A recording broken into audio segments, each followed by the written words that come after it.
All right. Good morning, everybody. I can tell where some of our friends from New Mexico are. It's good to have you all today. Yvette, thank you so much for your very kind introduction. Yvette's work and her advocacy is something that we all need to keep our eye on, I'll tell you. The work that she's done has truly been incredible, the times we've had a chance to visit with her. And especially the work of the Blue-Green Alliance, who's helped make this country stronger, help make this country a little greener, and there's a whole lot more for us to get done. And that's why it's so important that we're here today. I also want to thank Dave Foster, the Executive Director of the Blue-Green Alliance, Mr. Jerry Hudson, VP of SEIU, Michael Broom, President of the Sierra Club, Leo Gerard, President of the Steelworkers, and of course we heard from Mayor Nutter not too long ago. It's an honor to be up here with you, sir, with all the work that's happening at home. Again, our friends from New Mexico, thanks for coming out. Everyone that's traveled from around the country to be with us today. This is critically important. I'll tell you, as we're embarking on some of the toughest financial constraints that this country has ever faced, making sure that we're adopting policy that is going to make us stronger, address national security, build jobs at home, good jobs, green jobs. It's no coincidence that's behind us. They go hand in hand. And when labor comes together, when environmental activists come together, when industry comes together, when people who care come together to make this happen, that's how things get done. I want to tell you a little bit about New Mexico, a small community that I grew up in. It's about 25 miles north of Santa Fe. And it's an old, historical little community by the name of Nambe. My mom and dad, I still live in the same home that they lived in and Grandma and Grandpa lived in.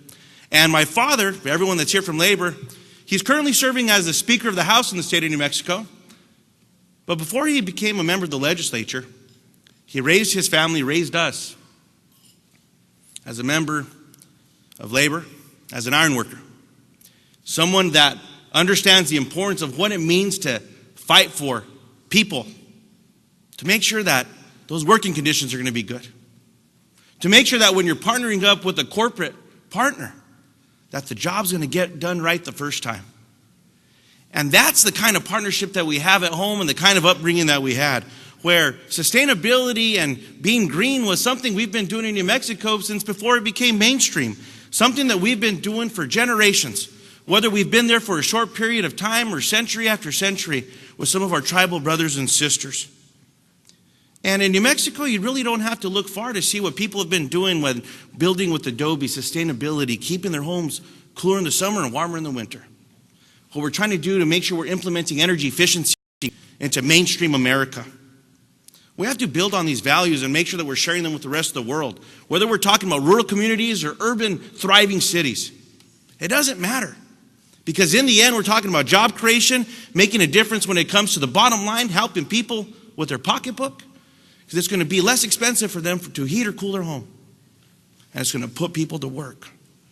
Throughout the country especially, we've seen the impact of this with the Latino community. And it's been hit particularly hard. And if you'll indulge me, I want to focus in on that for just a minute. Clean energy jobs have the opportunity to lift the Latino community, Native American communities, African American communities around the country. When we talk about the work that has to be done, and we cannot leave any part of the country behind. Everyone has to be a part of it, and that's why this meeting is so critically important.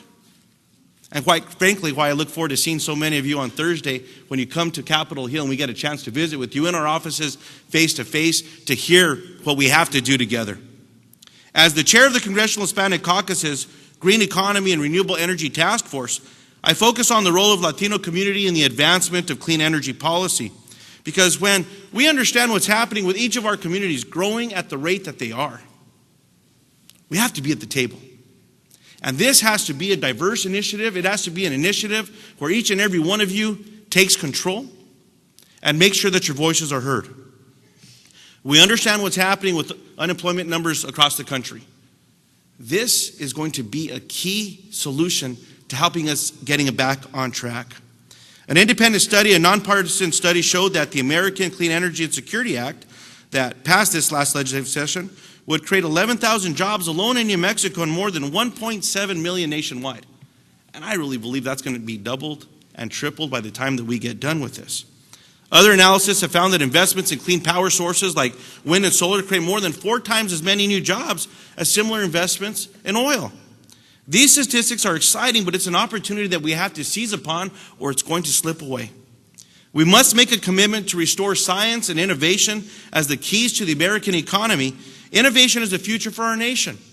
Time after time, year after year, and especially to the young people that are here today, it's good to see you. Because we need to make sure that you are working with your peers, with your friends and family at home, to make sure that they're getting prepared as well.